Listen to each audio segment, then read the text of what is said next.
At dawn the Vale wore its crown of ice and stone, and the wind that came down out of the giant's lance was so clean it seemed to scrape the last taste of sleep from a man's tongue. Bronze Jon Royce stood on the sea-walled height of Runestone's eastern barbican and watched the light widen over the bight until the water lay like beaten tin. Far beyond that pale gleam the world bent away toward the riverlands, where ravens had flown all night and where the little black stains they left in men's minds would not wash out with any dawn. He kept the letter folded in his glove and would not yet read it again. Memory stung sharply enough. Beneath him the yard rang with iron and impatience. Grooms led out destriers with frost in their manes. Squires hurried, shoulders bowed under hauberks borne like water buckets. The banners were not yet unfurled. That would wait. He let them fidget. A summons without pageantry had its own power. When you gathered men in the raw breath of morning and made them await a word, they listened closer to hear it when it came. Footsteps approached. He did not need to turn to know Anya Wainwood by the brisk, unembarrassed stride. "You keep men long at their curb, Bronze Jon," she said, teeth flashing quick in a face browned by more roads than most men knew. "If we tarry much longer, the sun will take the first watch. I have old bones. They complain unless I vex them first." He permitted himself a ghost of a smile. "How many lances, my lady?" 300 from Iron Oaks. 200 more by noon. Red forts on the road behind. The Belmores send by today's end. Hunters and Coldwaters by tomorrow's. And the Corbrays? Her look flicked briefly toward the letter in his glove, then back to the pale sky. Lynn sent nothing in ink, only a sword carried by a page. He says the Corbray blade yearns for Lannister mail. "A sword is a letter with fewer lies," Royce said, and finally unfolded the parchment. The wax had cracked and clung to his glove in stubborn flecks that would not come away. Caitlyn's hand was neat and forceful, each stroke like the path of a hawk that has sighted the mouse. Riverrun calls. The riverlands burn. Lord Tully sickens. Lord Eddard has been taken. The Lannister hosts descend. I plead with my sister to open the veil. She speaks of neutrality and closed gates. The boy, her boy, is delicate and small. She will not risk him. I remember a time when the veil rode for the realm. Send word, Jon. Send word, and if you can, send steel. He imagined her reading her own words aloud in the Ares High Hall to a sister grown into a fortress of her own making. He imagined Lysa's mouth thin and tight, and the tremor in her hands that fear had worn like a watchpath in her bones. The boy would be at her skirts. He remembered Jon Arryn standing in Runestone's hall long ago, stripling thin but with a will you could drink like clear water, and he remembered 2 foster boys laughing in the yard. One dark, one fair, one already a lord in his mind, one already a king in his. Those 2 had come down from the Vale like spring weather and changed the season for a generation. A man had to honor the old bargains even when ravens carried new ones every day. "Tell them to draw the banners," he said, "and fetch the captains." Lady Anya did not bow. She was not made that way. She clapped her glove to his shoulder with friendly roughness and was gone with the yard's quick noise collecting behind her like a train of bells. Banners took the wind. Bronze on brown with runes older than the language men used in courts. A forked green oak, a red fort tower, a screaming falcon scattering sunlight like shards. Bright pieces of the Vale's history thrust up into the morning. The knights and their companies gathered on the hard-packed earth that smelled now of frost and horse and forge sweat. Royce descended and stood before them with the sea behind him. Those close could hear the wince in the surf. "You know what the ravens carry," he said without flourish. "You know who sent them. You know who did not answer." Faces set. Here and there, an older man nodded. The younger ones, hot-eyed, looked toward the high road as if their gazes alone could drag it nearer. "The Eyrie remains fast. I bear Lysa Arryn no ill word. She fears for her son and will not set her lances upon the world's hazard. That is the castle's choice. I speak for the Vale. I speak for the lords who remember Jon Arryn, who remember Robert and Eddard learning to hold a sword at our sides. The trident fed us in famine 3 years in 10. We married daughters to the Tullis and the Pipers and the Van Cess. Their villages burn. We will not draw our curtains and pray the fire goes out before the heat reaches our windows. He drew his own sword, old bronze with runes that caught light like the eyes of trout. We ride with the North. We ride with the Riverlands. We ride with the boy Robb Stark, who was fostered by our friend and ally, and who now carries the burden of 2 summers too soon. I will answer for this. If Lysa calls me traitor, I'll place my head under her boy's tiny hand myself. If the Lannister calls me rebel, he may count my age and see whether his father has men old enough to afford patience. The Vale rides. If you cannot stomach the road, stand aside now. No one moved. Above them the gulls turned and cried, and the wind pressed the banners until the cloth spoke like water on rocks. They poured out of runestone that noon in companies, leaving their shadows behind to keep the hearths, and by the second night they lay beneath the cold stars above the Blackwater Bay's outer tooth, where the roads shook themselves into order and began their winding to the Bloody Gate. Royce rode at the fore with Lady Anya, her hair braided close to her skull, her posture as plain as ironwork. The young knights who trailed them, their cheeks just smoothed of the first pepper of beard, tried not to look like boys without mothers, but at night some of them pressed their faces to their horses' necks when they thought no one saw. The older men spoke low by the fires. They spoke of winter wars and iron-born thieving, and of an old king who had ridden west along the high road and never returned, swallowed by the mists and the snow and the knives of men who looked like rocks until you bled on them. On the 4th day, a rider came hard from the east and threw himself from his saddle while the horse was still turning. Nestor Royce, bastard-born cousin and keeper of the gates, sent greeting. The Bloody Gate would open to Yon and those he named his own. "There is talk," the messenger panted, eyes raw from wind. "Talk in the Eyrie, that you mean to drag the boy to war, that you've signed the Vale to Stark's folly, that you're a crow flown for the trident." Yon Royce took the horse's reins to steady it. "Tell your kinsman I am too heavy to be carried by crows," he said, "and tell him to keep the gates warm. The Vale's blood likes the high cold, but our horses do not." He did not send a raven to the Eyrie. Words would go there anyway, as words always did, borne by the men who lived off their trade. A mountain would always find its own messengers. Wind loved a secret. They came at last to the Bloody Gate, a knife of stone where the high road pierced the ribs of the world. Men had died there in every century for a cause that could be narrated on a single clear breath. The gate's face was iron-browed and gray as the first beard hair in a boy. Nestor Royce stood upon the wall with a blue cloak thrown over his broad shoulders and a face chapped into a perpetual squint. "You bring trouble," he called down. "I am keeper of the gates. I keep trouble out. This trouble rides the other way." Yon answered, no louder, and that was answer enough. The portcullis groaned and rose like a tired old man, and they filed beneath the black teeth and came into the pass where the road narrowed to the width of 6 shoulders. The mountains shut about them. The high road was at times no more than a scarp's margin where ravens drifted like slow ash, and at times a cleft between stone walls tall as keeps.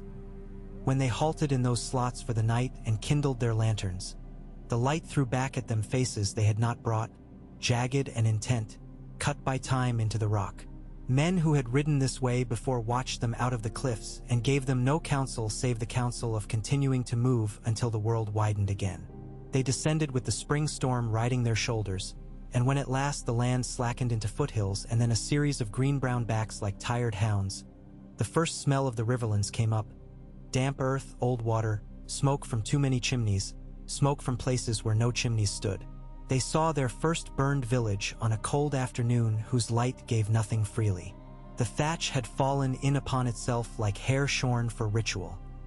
There were chickens more bewildered than afraid, wandering with tethered steps around the blackened frames, and a dog that held very still and watched them pass with one eye gone and the other so deep and dark it seemed a well. A girl stood in a doorway with a wheel of bread she had saved from something or other and a little brother at her hip. She did not ask them to stop. The little boy raised his hand anyway and made a sound like a question. "Keep moving," Lady Anya said softly, and the Vale Knights kept moving because their shock was too new to find the gears of anger yet. That would come later. By the ford at the Little Willow, a company of Vance men at arms in leather half-shells with the purple chevron on their chests met them. wild with relief as if food had walked into their camp. "The young wolf is on the march," their captain said, the words tumbling. "Robb Stark has come down out of the neck. Lord Tully stands ill but holds courage enough for 3 men from his bed. The Lannisters sit at the Golden Tooth and ride out to snatch fields and girls by the waist and then run home when anyone looks at them with 2 hands on a spear. Will you?" He caught himself as if the rest of the sentence were a bright thing he'd almost grabbed. "Will you truly be what you look like?" Royce's bronze runes winked in the thin light as his horse tossed its head. "Where?" he asked simply. The tide he felt within himself was not joy, not relief. It was something heavier and older, the thing that rises in a man when the pattern of the world, the one he has told himself at night and in the quiet of early morning, finally fits upon the wood as if the carver's hand had always intended it. Seaguard, Riverrun, the crossroads, all at once. I cannot draw you a tidy map. Forgive me, I am a soldier and a farmer besides. The captain swallowed. But there is a place where a road crosses a road and a heart furnished with 4 chambers pumps blood across half the realm. If you stand there and keep the blood clean, the body will live. And if we stand elsewhere, Lord, the Vance man said almost apologetically, the Riverlands are a large beast. A spear in the gut helps. A hand on the throat is more useful. They slept badly that night and rose with faces the wind would remember. The meeting happened where it ought, near the beating heart. The inn of the crossroads had already been burned and rebuilt so often that its sadness seemed part of the foundation timber. Men had carried their mother's recipes for small beer and onion pies and the secret that makes a fire behave. Those were always the first things rebuilt, the ways one convinces oneself that a place remains itself. A circle of hedge and a wooden post cut at the top with an iron ring still marked where travelers had gelded their news by fastening it while they slept. There were too many horses there now for that ring to count. The ground was chopped black.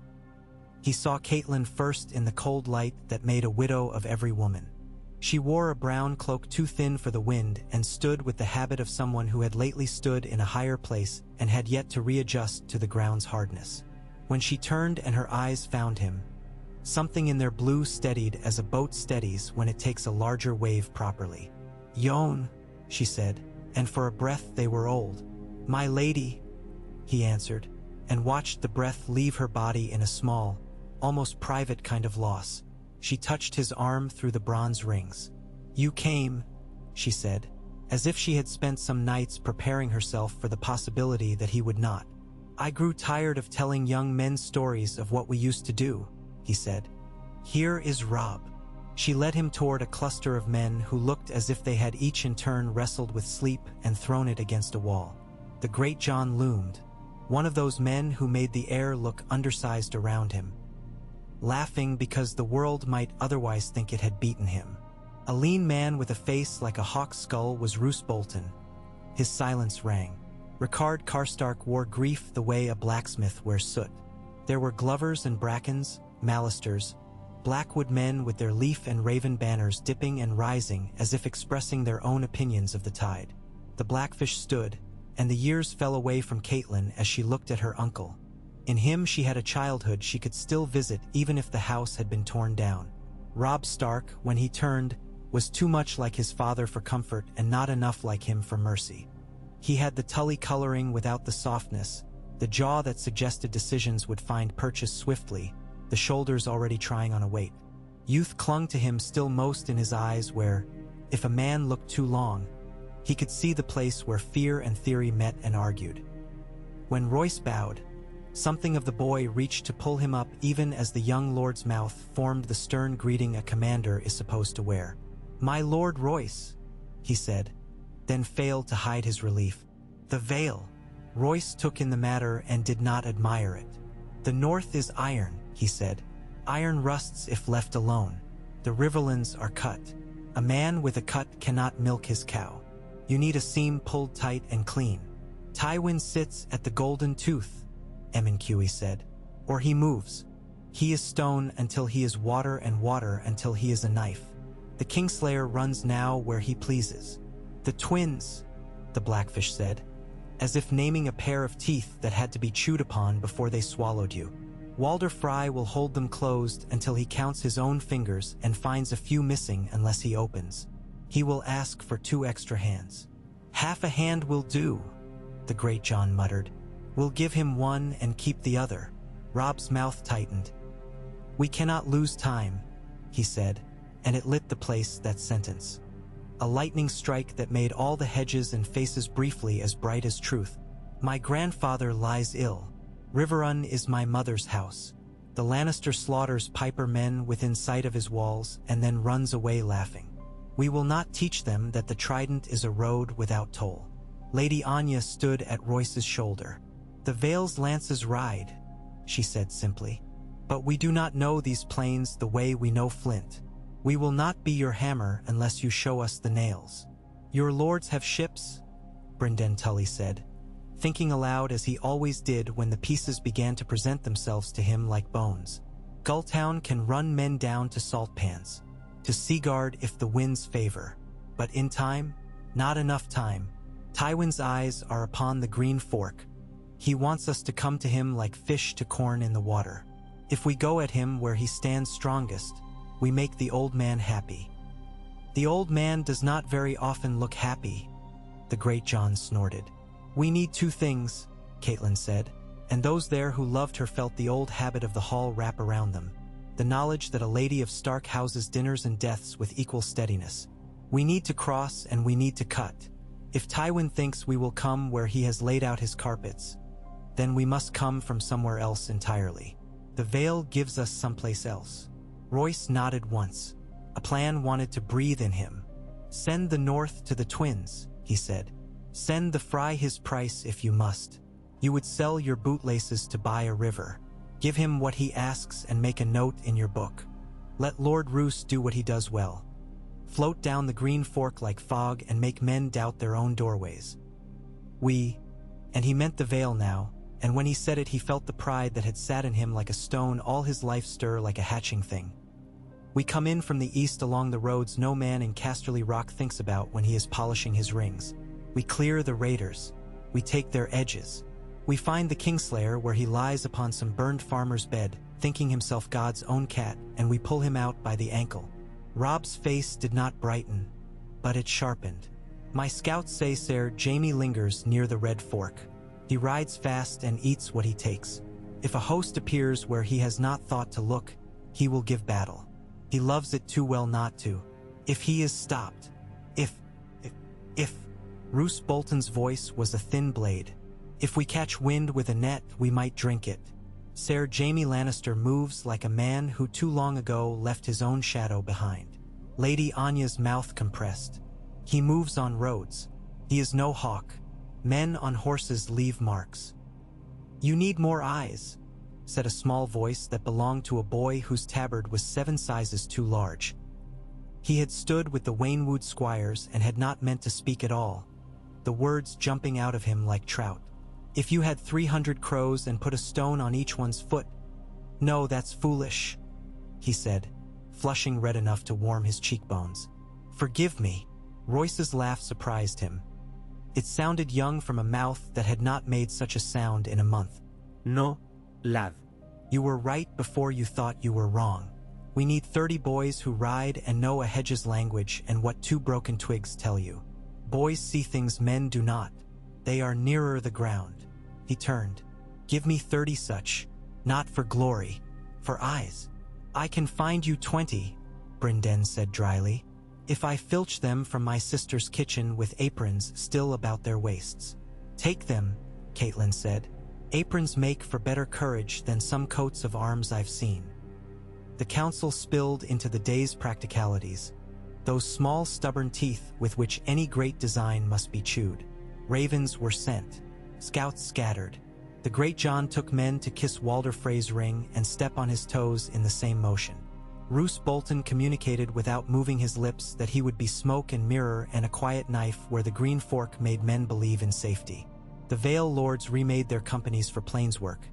Their mountain friends were sent home with bread and thanks and angry promises. For a strip of stone can carry only so much iron before it complains. Somewhere deep within the inn, A cook tried to make a broth from things that had already been boiled thrice before and swore at a fire that would not take. When all the doing had begun to do itself, Robb found himself alone in a room that had once been the innkeeper's bedchamber but now held only a table, an old chest, and a greasy window's disinterested light. He pressed his hands flat on the table so he could feel the grain and therefore feel something older and more stubborn than he. The wood had been planed smooth by a patient hand. Where the plane had caught and lifted there was a ridge no I would love but a finger could spend an evening upon. His mother came and stood without speaking so that he would know she was his mother. "You did we? LL," she said finally. "I do not know yet. Men listen, the right men. That does not always bring the right ending, but it makes a better start." She looked at him and saw the places where her boy's face hid under the young lord's, and a memory moved in her blood like a fish in winter under ice. "Your father would say it is a good morning's work when a man can put his horses where he wants them and his enemies where he does not." He nodded, then smiled without pleasure. "If I could put my enemies where I wish, they would stand on each other's heads until they made a tower I could push over with one finger." He dragged a hand over his hair. "I fear the fry. Fear him and use him. Write it in your book and pay him later, as Lord Royce says. When this is over, we can sit together and make a ledger, you and I. We can count every debt the realm owes and see which we choose to collect. Not all debts must be paid. Some are better remembered." He thought of Sansa in the lion's mouth and Arya somewhere between whenever and wherever, like a bird that has flown through a window and cannot find it again to come back. He thought of his father, whose quiet had been a shelter and whose absence now was a hole in the world no man knew how to walk around without falling. Then he thought of the bronzed old man whose runes looked like roots and whose eyes had looked at him today without any need to pretend he was older than he was, and the tight ring around his breath loosened. They rode 3 days east and south into country that had learned to expect men, and the land's tense shoulders dropped a little then rose again when the riders showed their devices, the falcon-torn sun, the old bronze circles. News ran ahead of them, for news will always outrun hooves when it is allowed to move downhill. When they came to the village at 6 Willows, men and women stood holding each other around the elbows in that way small folk have when their bodies are the only safe things they own. The old man who took Royce's bridle had a face stitched by sun and misery into a map of his tiny world. "We heard there were lords again," he said without irony. "We had almost forgot what they looked like." "What do they look like?" Lady Anya asked, a woman who knew exactly what noble blood and horse leather looked like, and who still wanted to hear the poor man's version. "Like men who might die where I can see them," the old man said, and then a doubt crossed his eyes. "But not yet, not yet."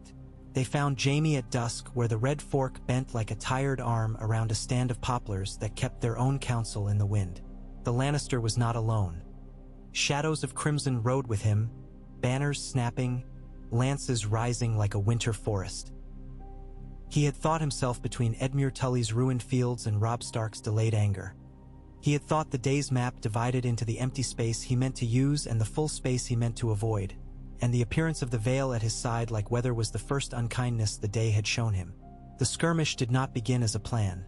It began as horses smelling other horses and iron smelling iron, and all the men present remembering that they had ridden out in order to turn such smells into inevitable deeds. For a breath the world held still around the hinge, and then a horn blew the way a man laughs when he cannot help himself and the hinge turned.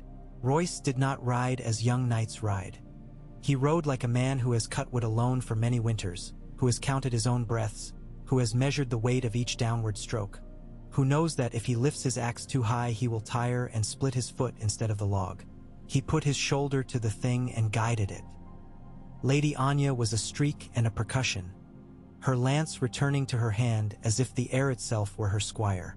The young ones, the bright ones with new desires hung on them like trinkets, learned at once what a lance does when it meets a man and then either learned or did not what a world can swallow. Men fell and did not think about it until the earth told them, "You are mine now." Jaime Lannister's laugh was bright and true, and that was what made men hate him more than the gold. That he loved what he did the way a priest loves the god who listens to him. He moved with a music in his head that counted the space between other men's lives and his pleasure. He saw Lady Anya, admired her for a heartbeat as a man admires a hawk stooping beautifully upon a hare he knows can run, and slid away. He recognized Bronze Yon out of childhood, like a story returning. There had been a day in the Red Keep's yard when a big man whose armor looked like the past had spoken to a boy from Casterly Rock about the honesty of a sword. He saluted now with the flat of his blade and then cut a man clanking Robb did not even see, because it was a day when fairness had no coin. It would have gone badly and then worse but for a boy on a dun horse who saw that a line of poplars made an alley the Northmen did not see and that a cart track curved around the stand into the enemy's flank like the seam of a garment. He did not think. He kicked with his heels and took 3 other boys with him because courage, like fear, is a plague and a blessing both.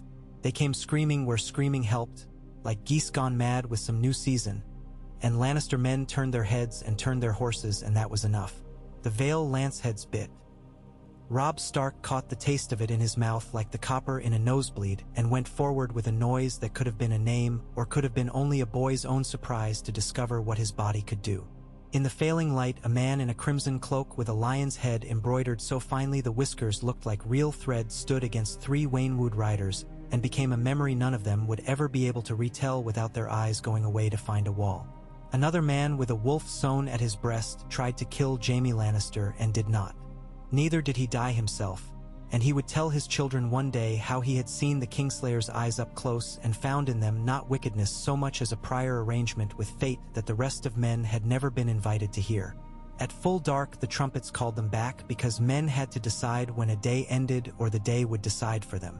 The poplars held now the small noises that come after killing. Horses breathing like bellows whose leather has cracked, steel searching for scabbards like tongues searching for teeth. The small liquid sounds that knives make when obligations are carried out. Somewhere an owl objected to the whole matter and said so 3 times. "We did not catch him," Robb said. His face had sweat dried upon it in salt maps. He stared into the dark where Jaime had gone as if his eyes could make a bridge. "No," said the Blackfish, who had 3 new cuts on his forearm and did not remember getting them. "The Kingslayer is a fish that listens to hooks and learns to read. Next time you must fish him with a net he has not seen." "Next time," Robb said, and the words had a flavor in his mouth he did not yet know how to enjoy. "Do not say it like you will swallow the net yourself," Catelyn murmured, passing by. "Men who become their traps have no hands left to climb out when the trap closes." They made camp in a field that had grown barley before the war and would grow only the white bones of barley this year. The Vale Knights and the Northmen and the River Boys lay in ragged circles around their fires, as if those fires were eyes and every man wanted to be seen by something that would not judge him. A wind wandered through like a drunk seeking his own door, and the smoke turned this way and that and made its small diseases and moved on. Lady Anya Waynwood sat with her boots off, her feet pale and surprisingly slender, and allowed a boy to wash the day's filth from the leather with a rag that had been a shirt 2 days ago. "You rode very well," she told him without warmth and without reluctance, which was the Waynwood form of praise. "You will stay a squire 1 more year. 2 if you grow stupid." The boy nodded with his whole head. He had killed a man today without meaning to because that is still killing and he could not yet make a logic that removed him from the fact. He had seen the man's mouth open not to cry out but in wonder, as if he had left something boiling on the fire at home. When he closed his eyes, now the poplars rose against a sky that would not choose a color. Bronze Yon Royce walked the perimeter like a farmer worried about weather that had already had its way with his hay. He paused beside a small fire where a Mal Lister bannerman told a story about a herring so old it could recite family trees. Men listened because it was better than listening to their own. A shadow stood and became Catelyn. "You will need friends at court," she said without prologue. "When this is over, if this is ever over, the Arryn will not forget." He shrugged, and it was a large man's shrug, made from old bone. "The Arryn can keep its memory like sugar in a jar," he said. "I have collected worse. Lysa will say I betrayed her. Perhaps I did. I betrayed the version of the world that frightened her into building a room around her son so complete that no draft could teach him to be a man. If I must be a villain, I will be one of the old kind." She smiled despite herself. You see the past as if you helped lay its stones. I walked on them. If you do that long enough, your foot learns what weight a stone will bear and what it will not. The past is useful in that way. It tells me that when lords hide in high places, other lords must learn to ride the long roads faster. Will you write to her? I will come to her when this is over. He turned his hands toward the fire. The old bronze runes at his wrists took the light into themselves. Words on paper will not unmake what I have made. Perhaps my head will. She can have it if she asks properly and the realm is quiet enough to make a good death worth the walk. We will need you after, Caitlin said softly. He did not look at her. Let us first find the after. They found in the morning a woman sitting where the field lifted a little and the day could breathe better. She held a braid of hair in both hands and did not seem to notice the men who passed. Her face was older than her hair admitted. When Robb Stark drew up and dismounted, he did not know what he meant to do, only that his feet wanted to be nearer her than his horse's hooves were. "Mother," he said, and then flushed because the word had come out uninvited and to the wrong person. The woman looked up as if the day had only now tapped her shoulder. "My boy is gone," she said conversationally, as if delivering a phrase that meant I am hungry or the well is low. "He went with men who wore lions. We had no lions, so he wanted to see them." Robb sat on his heels so his eyes were level with hers. He was a young lord coming down to the old arrangement all men must accept. That grief will speak to you as if it has always known your name. "What is his name?" "Tom," she said, and touched the braid as if it were a pet. He thought that name too small and wanted a longer one, but he was too small himself to carry it yet. He did not say "I am sorry" because the words would have been a bandage that falls off when you sweat. He looked at her hands and at the braid and at the spot on her skirt where something had spilled long ago and left a thumb-sized dark. "The veil rides with us," he said into the wind's greater indifference. "My father's friend sent me his lances. We will try to catch the lions." She nodded once, and it was enough, and it was nothing. "If you catch them," she said, "tell them their claws break. Tell them I heard that once in a song, that a lion's claws break sometimes." She blinked. "Or maybe I dreamed it." He stood, awkward with the greatness of the small exchange, and left a coin because leaving something is often the only thing a man has to do. She did not take it at once. The coin lay on the grass like a little round sun that had lost its job.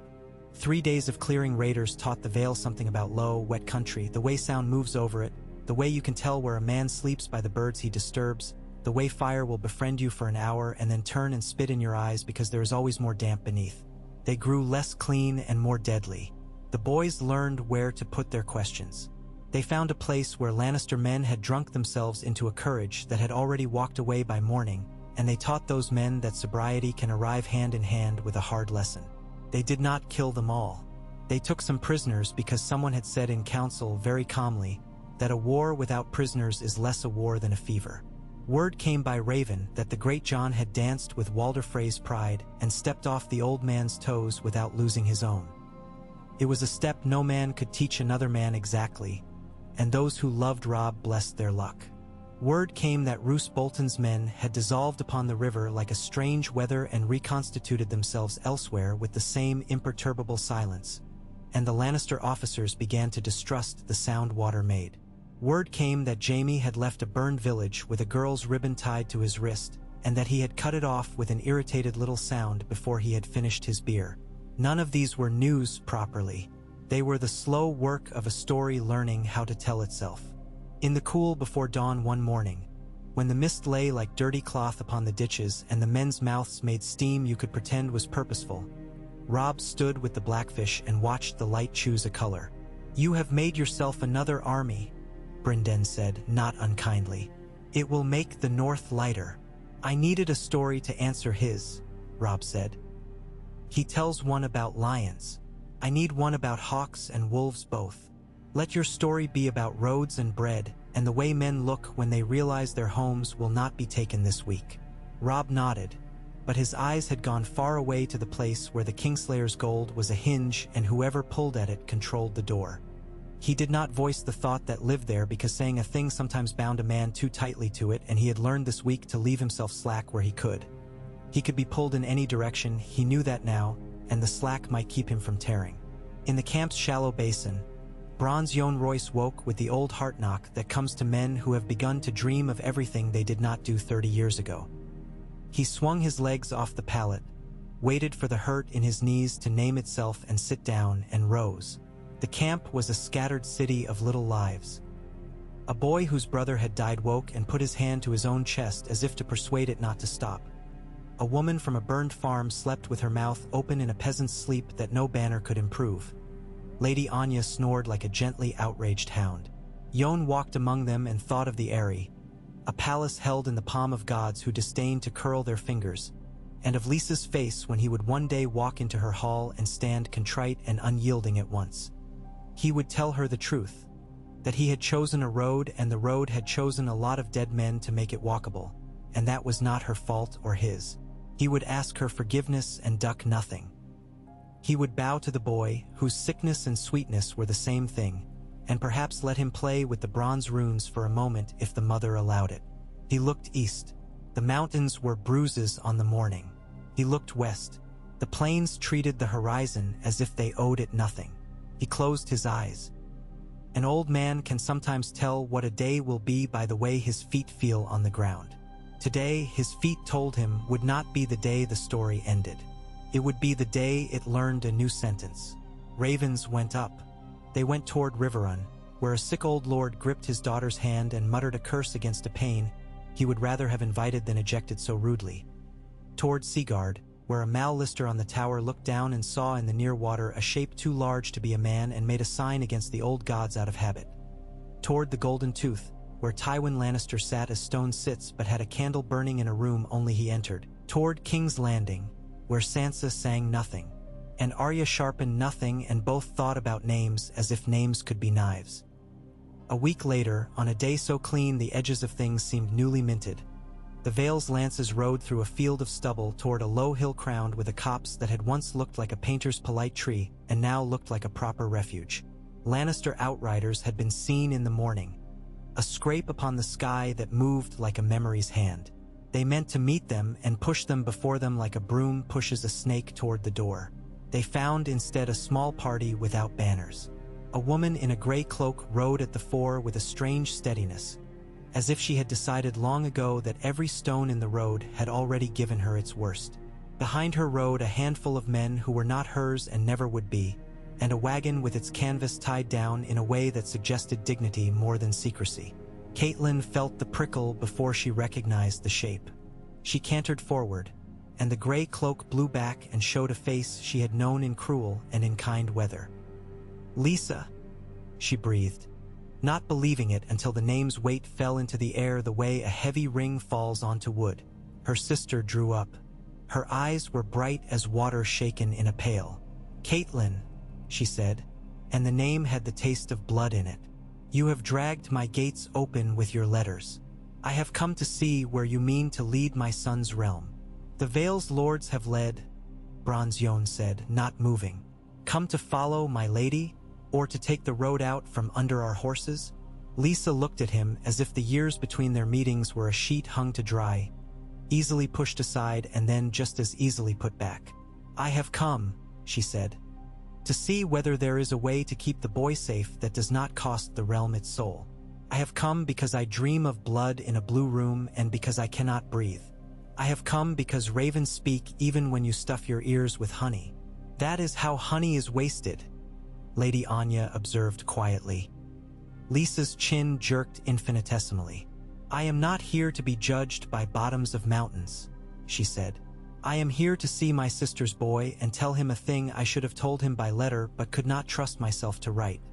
Do not mistake movement for conduct. Do not mistake lances for law. And do not mistake your uncle's courage for your own." Robb took this like a man takes a bird that has flown insistently into his hand, gently, not knowing what will most hurt it or him. "Aunt," he said. He had never called her that before.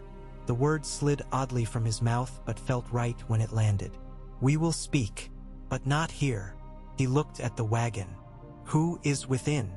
Lysa's face went still in the manner of women who have built the habit of stillness into the bones. "No one," she said after a little time. "Only the lack of someone." Caitlin felt the absence like a bell. "John," she whispered, and then put her fingers to her lips because somehow the dead deserved that. "No," Lysa said too quickly. "Not him. Not him." She closed her eyes. Ser Vardis, esach. He said at last, and her voice chose a tone made to hold a particular amount of grief and no more. "I woke with his name and it would not leave me. I have brought his bones to lie in the churchyard at the place where he was a boy. Men think women cannot do this. Women can do everything men should do and some of what they should not. Then I will ride back, unless..."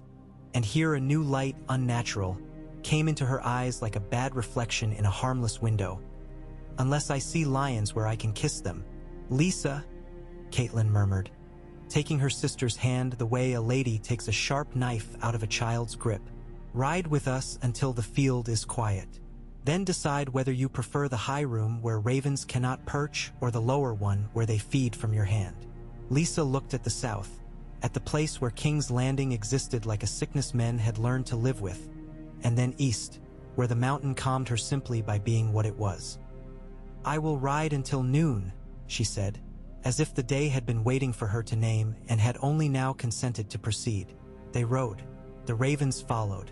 The valley between morning and noon narrowed until all the day had left was the difficult hour when men discover how tired they are.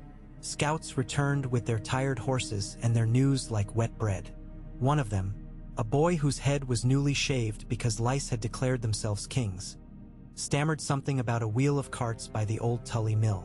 The Blackfish sent him to a pot and a bench, and the plan began to draw itself again without the men entirely deciding to be its authors.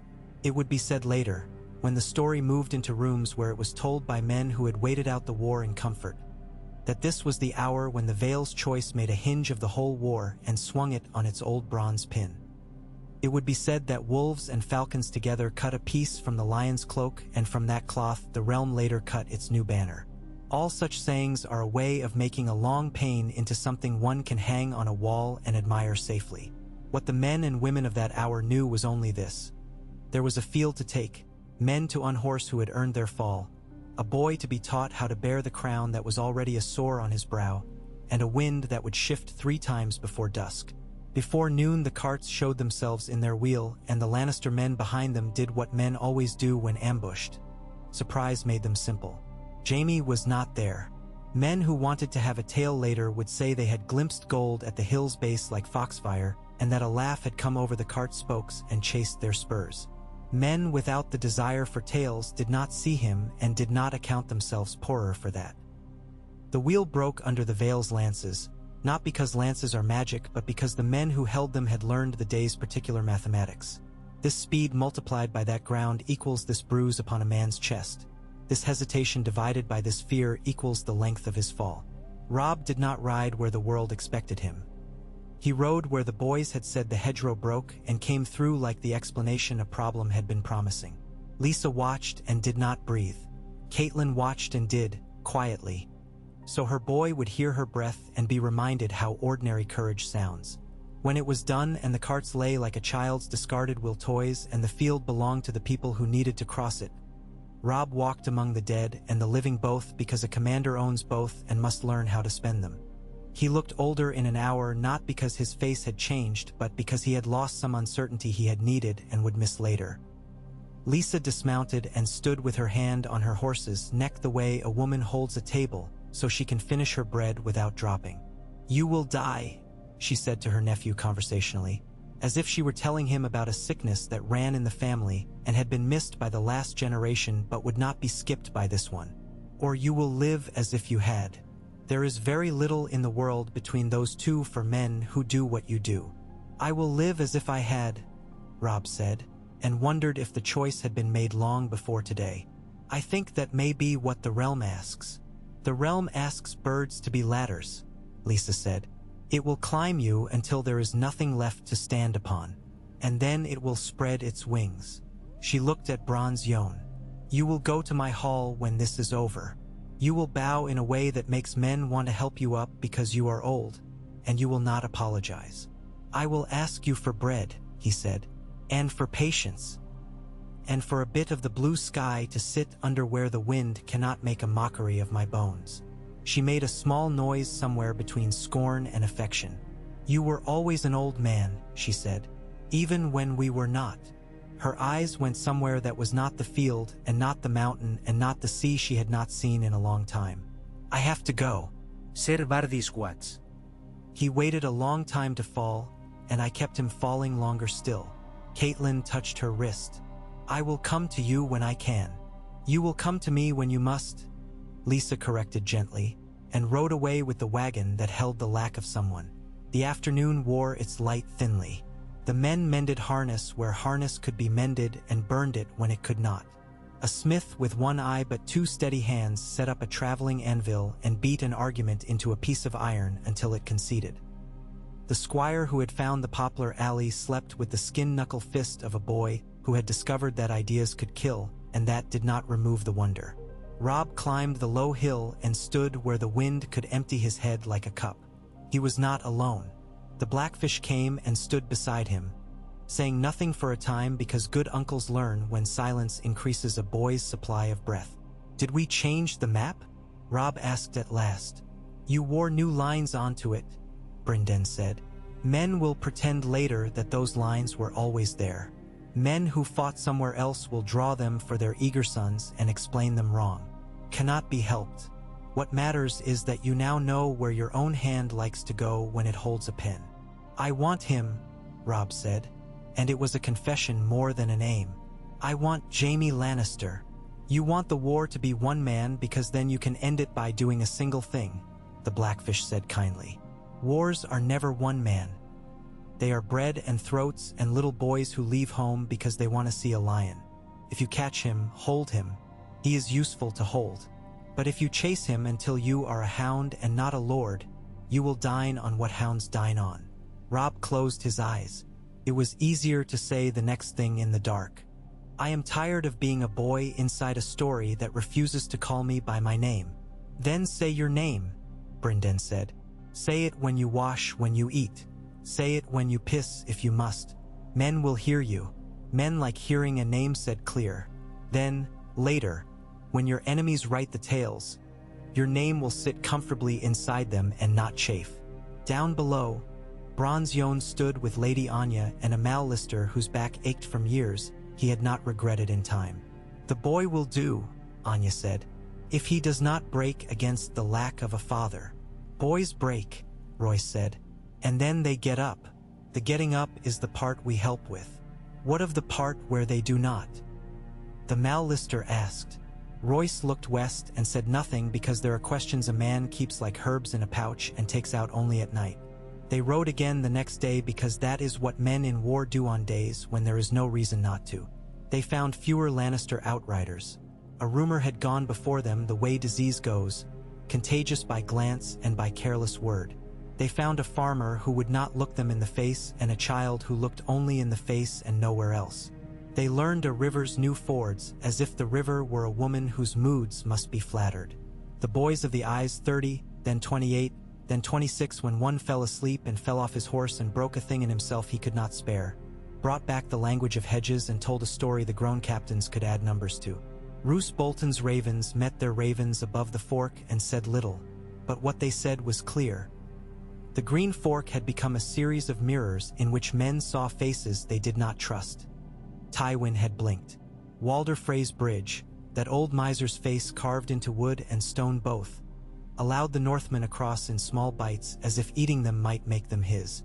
Robb thanked what gods he cared to thank that night because you thank gods for bridges and for women who could still sleep and for men who did not leave. Into this pattern the veil slotted like a new tooth in an old jaw. Changed the bite. Changed the voice. It made it easier to speak words that had seemed too heavy for the mouth. The lords told themselves that it would all be swift now, that the new alignment would produce the old result at last. A field where the lion lay halved and the wolf and falcon stood with blood up to their fetlocks and a token properly raised. Men always tell themselves that a war has just learned how to end. Wars listen and smile and continue their slow arithmetic. At night, by a small fire that insisted itself upon the dark instead of asking politely, the boy with the shaved head, one of the eyes, took from his pouch the stone he had tied to his raven's leg 3 days ago and untied it and tied it again, concentrating with his whole existence. "If I had 300 crows," he said aloud to no one, "and a stone on each one's foot, I could make the sky write my name."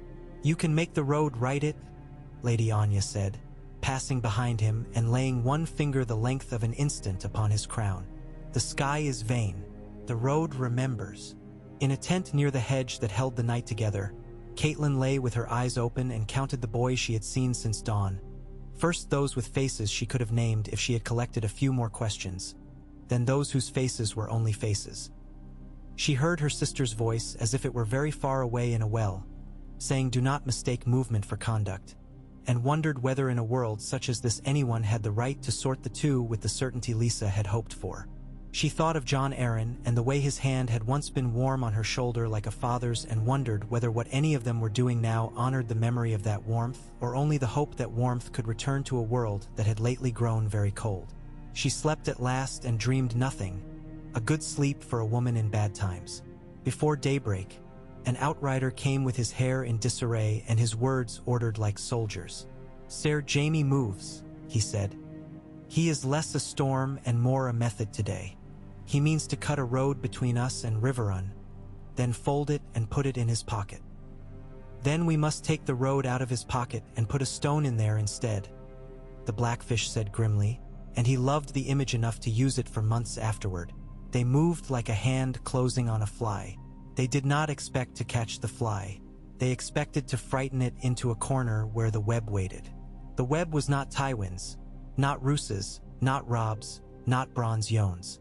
The web belonged to the Riverlands itself, which had spent 1,000 years learning how to make any man who cut across its fields pay a toll in trouble. A ditch that looked dry had a wet heart. A hedge that looked tame had been planted by some forgotten grandfather with thorns bred for a specific purpose. A lane curved for no reason a man could remember and suddenly put his flank where he had not meant to display it. The Vale's boys understood this sooner than their elders, for boys do not believe that maps are true until the mud tells them so. Toward noon, from a rise where the grass had been bitten low by sheep that had run away days ago, Robb Stark looked down upon a small golden not moving with purpose and without visible reluctance at the base of a hill that had a single white stone like a tooth in its gum. He put his palm to the pommel to stop it from chafing, and the motion steadied his breath. "Not today, then," Brynden murmured, reading his face. "Not today," Robb agreed, and surprised himself by not being disappointed. The day would be spent on a different kind of making. The Vale would take 2 more villages out of the dragon's shadow. Roose would thicken the air on the river. Walder Frey would count his chickens before they were hatched and after and then forget which number was which and count again. Lysa would ride the high road back with a wagon heavy with a good night's end and say to herself that she had done her duty after all. The lion would move and not be caught. The wolf would move and not yet find a throat he dare trust his teeth to. The hawk would move and discover that flat country had its own heights.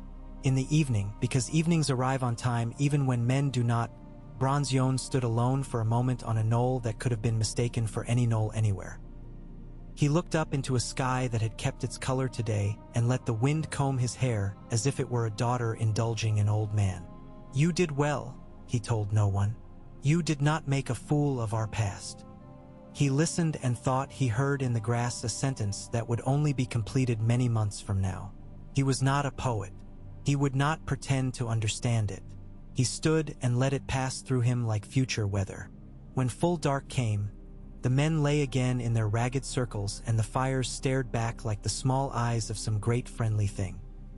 The road beyond them went on into the night and then into the morning and then into a place no man had yet put his boot. The realm itself slept in patches, like a man with a fever who dreams he is walking but finds himself always in his own bed. In King's Landing, a girl with red hair counted backward from 29 because counting gave her a place to stand.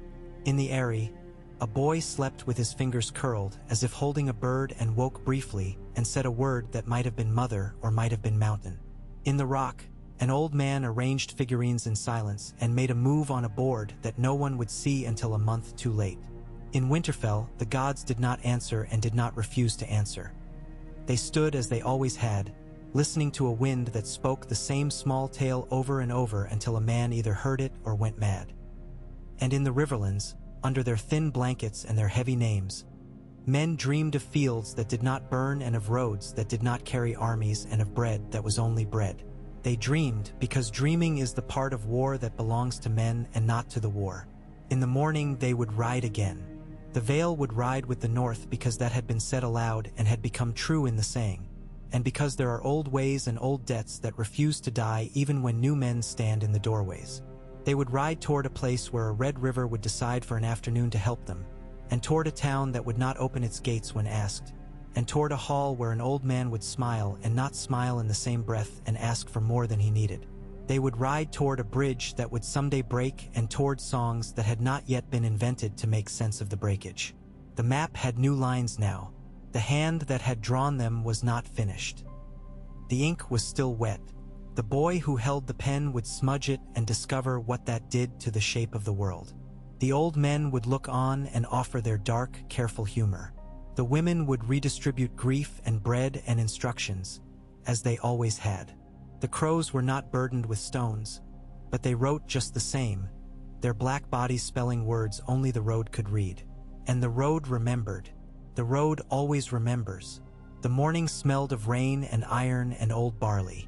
Men woke with the stiffness that comes after killing and the relief that they had woken at all. The field wore a new pattern. Cart ruts bitten into loam, dark ovals where fires had licked the earth, a small hillock of broken spears hafts like a beaver's work. Crows lined the hedges as if they had been summoned and then forgotten. Bronze Yohn Royce rose with a care that looked like reverence and found the day with his hands before trusting his eyes. He felt the ground tell him it had drunk enough and could bear more if it must. Lady Anya Waynwood was already booted and had her hair braided with the short practicality of a woman who had decided again not to die today. She was speaking softly to the boy with the shaved head, pointing with 2 fingers toward a skew tent peg, as if the whole camp's luck lay on that angle. "What is your name?" she asked him without looking at his face.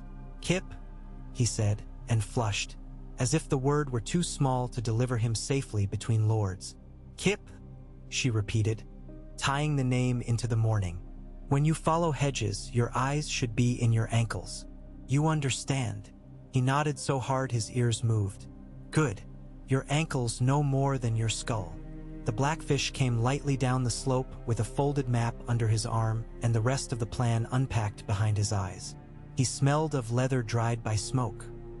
"Roosa's birds say the Green Fork has forgotten how to hold a reflection," he said to Robb Stark, who had been drinking water as if it were information. "Tywin is smoke at 3 points and stone at a 4th. He wants to be all of those at once."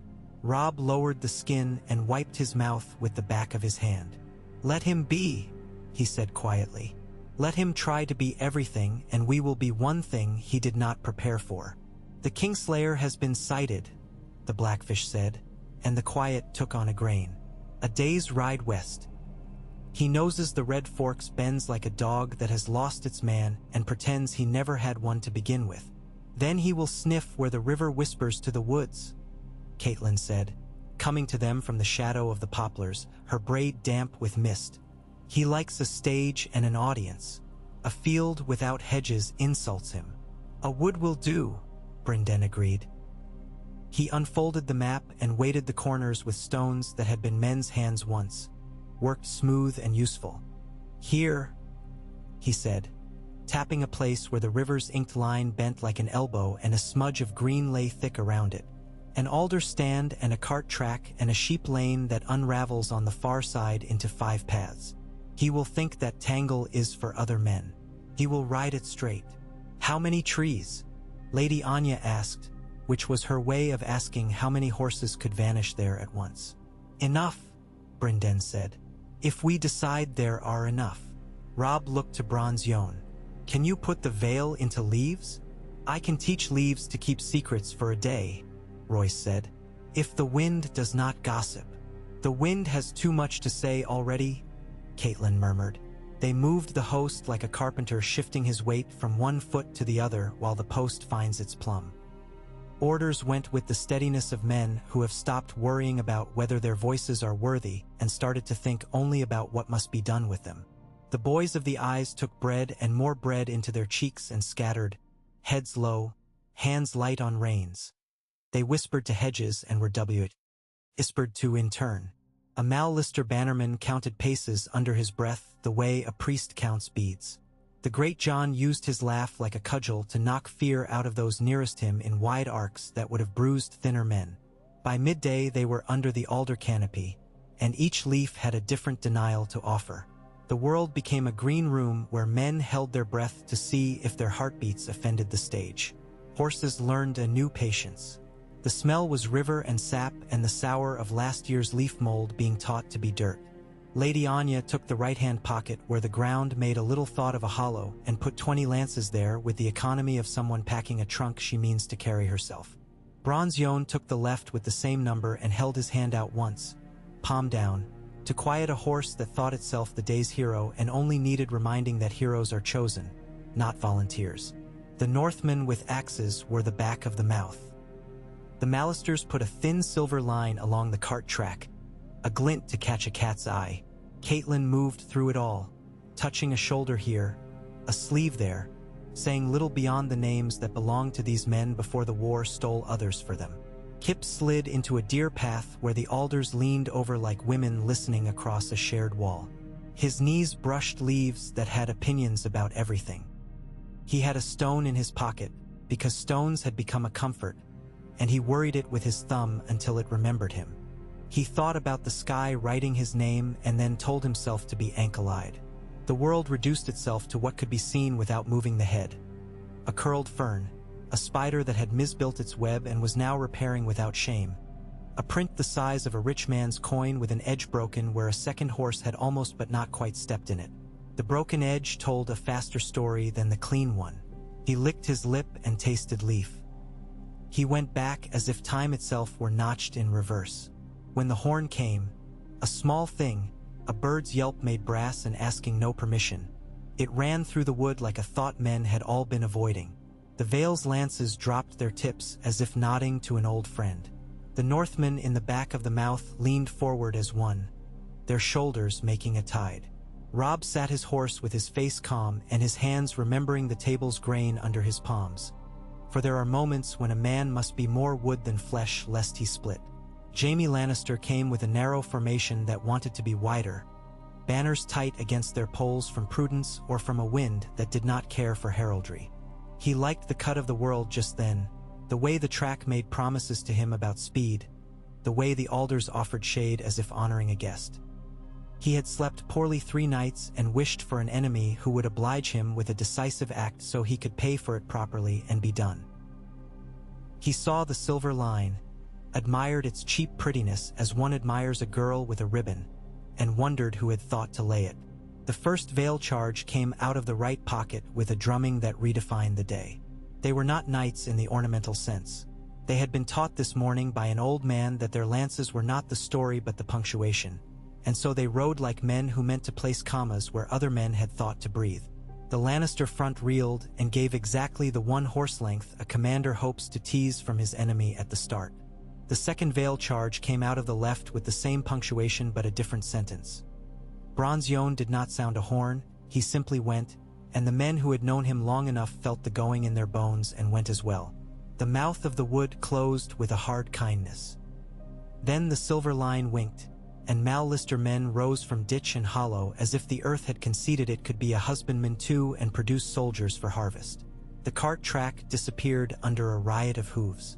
The great John came sideways, laughing, as if he were pushing a bulky cart into a barn ahead of rain. Jaime smiled then because he loved it in the way a man loves the only language he ever learned to speak truly.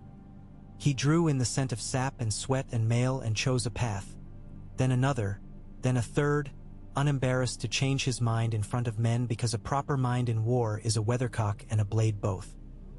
He cut a Lister man with the precision of a scribe's knife trimming a quill and then found the Waynwoods in his face. 3 of them, their lances done and their swords making the air a new shape. He saluted because it cost him nothing and because he enjoyed their outrage. They did not return the courtesy with their swords, which he admired more. Robb moved when the Blackfish's hand lifted and tilted, the way a man pours water along a furrow. He came through a comb of young ash and into a space that had been invisible until it contained his horse, and he tasted the sour copper again, and went where he was required. Someone tried for him and found instead the iron of his guard, a Glover man with a face dredged from a river and eyes that had never belonged to a child. The Glover died afterwards, after the right thing had been accomplished. A man can put his whole destiny between two heartbeats and then spend the rest of his blood paying for it. Kip saw the fox of gold under the alders, just a blink of it where a bough lifted and fell as if a hand had drawn a curtain and then remembered itself, and his whole body became a finger pointing. He turned his horse on a thought and nearly fell and did not fall and shouted a sound that was not a word and was more useful than one. Bronze Yon heard the boy's sound and did not argue with it. He gave it a place to land. He turned his lances like a school of fish turning at once because something below them had decided to open its mouth. Jaime met Lady Anya point for point, stroke for stroke, and the joy made him careless for one breath, which is all a day needs. A horse he had not dignified with a glance was under him at the wrong height.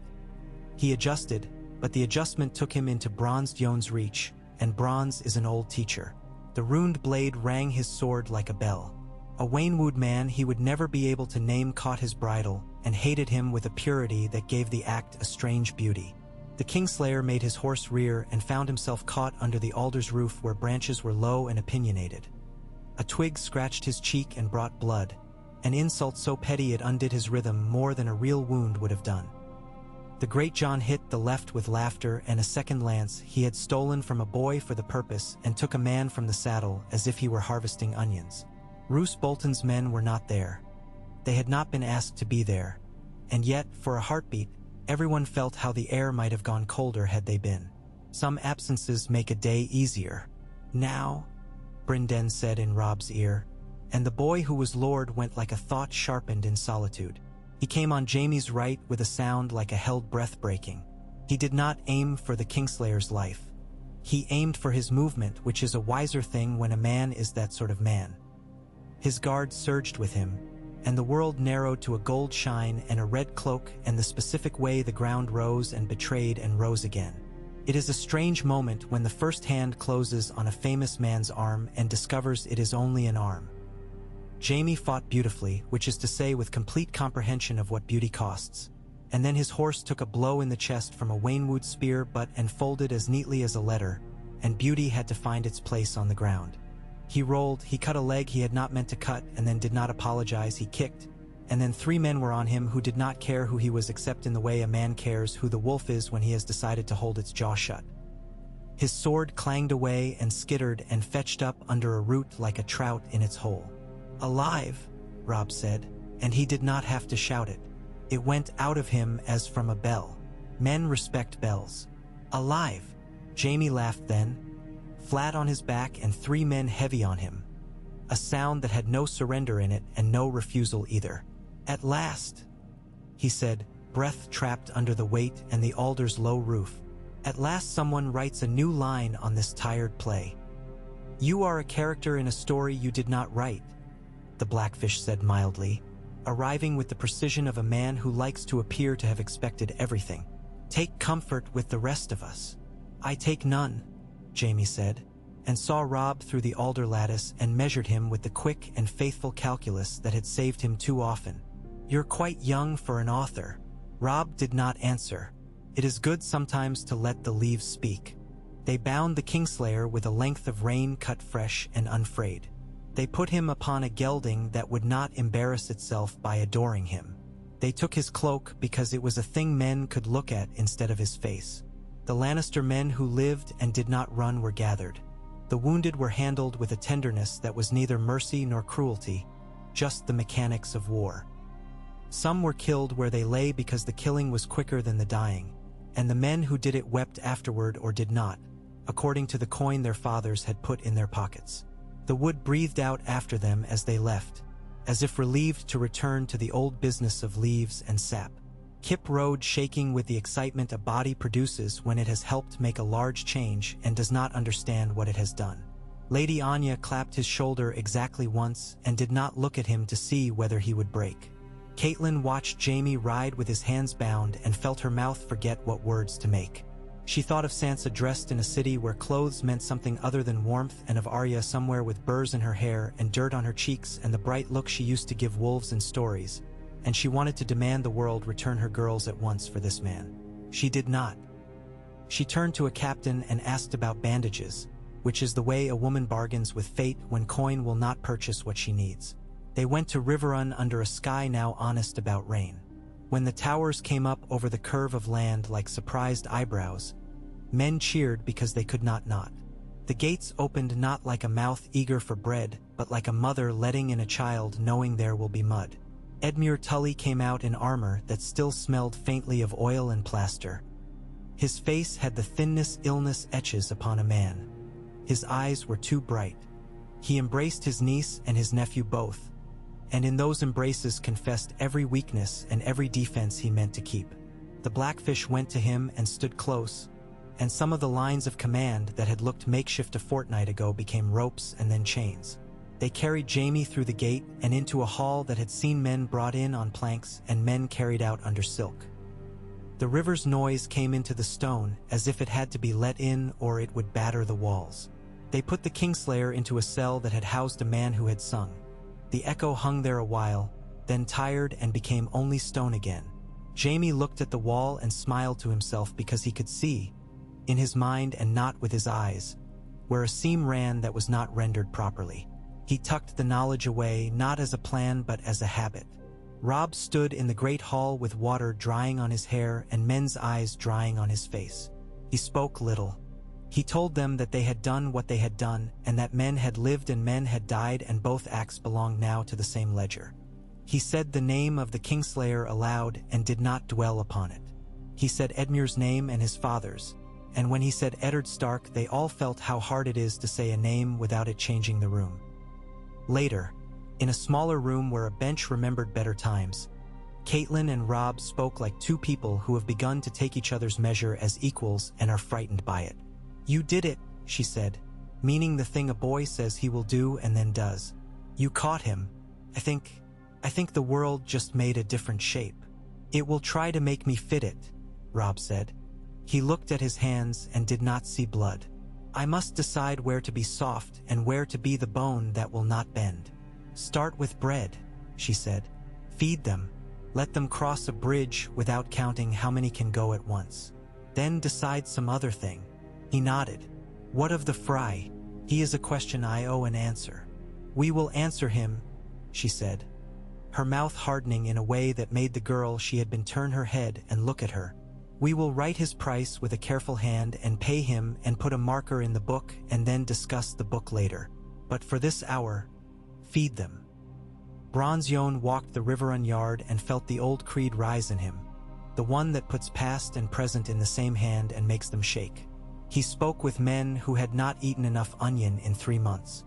He adjusted a stirrup leather for a boy whose father had died this morning because men's feet must not slip if the realm is to pretend to walk. Lady Anya stood in a doorway and watched rain write its lesson on the stone and did not pretend she could read every stroke. When she looked toward the river, she let herself think for one selfish breath of the game she would have watched her little nephew play on a day like this. Had there been no war and had men been better earlier. Above them all, on a gallery with a roof that complained but did not leak yet, Brynden Tully and Roose Bolton stood and did not waste each other's time with civility. "He will move," Roose said, whose voice this day could have been a dripped line of ink. "Tywin feels the grain shift under his knife. He will cut faster or softer or at a new angle. He will not be still." "Good," Brynden said. "A still old man is the most dangerous thing. A moving one tells you the direction he prefers. You want to bait him. I want him to choose badly," the Blackfish said. "And I want to lay the table so that every choice tastes like ash. You will need ships to wash the ash down. The Vale has them. Gulltown will give us some if asked properly," Brynden said. "If we ask him properly, They will give us the same number and pretend we have cheated them out of their virtue. Ask him properly, Roose advised. Men remember it. A rider came soaked from the east with a message tied in a bandage. Lysa did not write. Nestor Royce wrote. The Ares lady returned with a wagon and a silence. She shut herself in the high chamber and spoke to no one but the boy, who slept with his hand on her sleeve. The bloody gate kept the wind and the words both at bay. There was no demand for Bronze Yon's head. Not yet.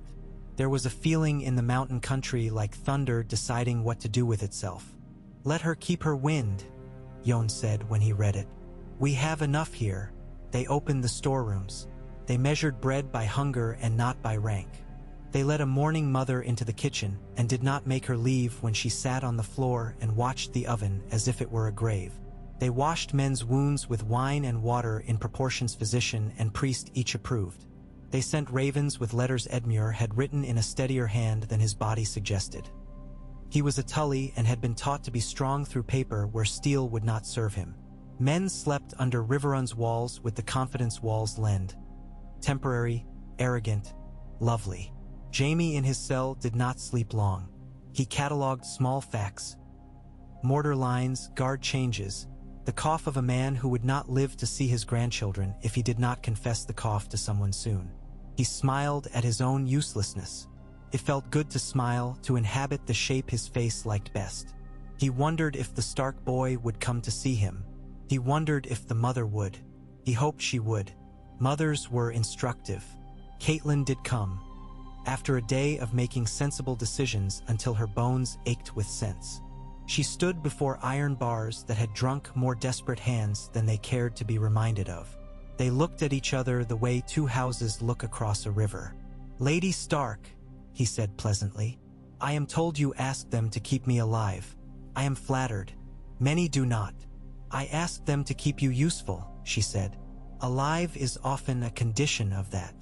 Your husband is a condition of mine. He tilted his head, inviting the dance.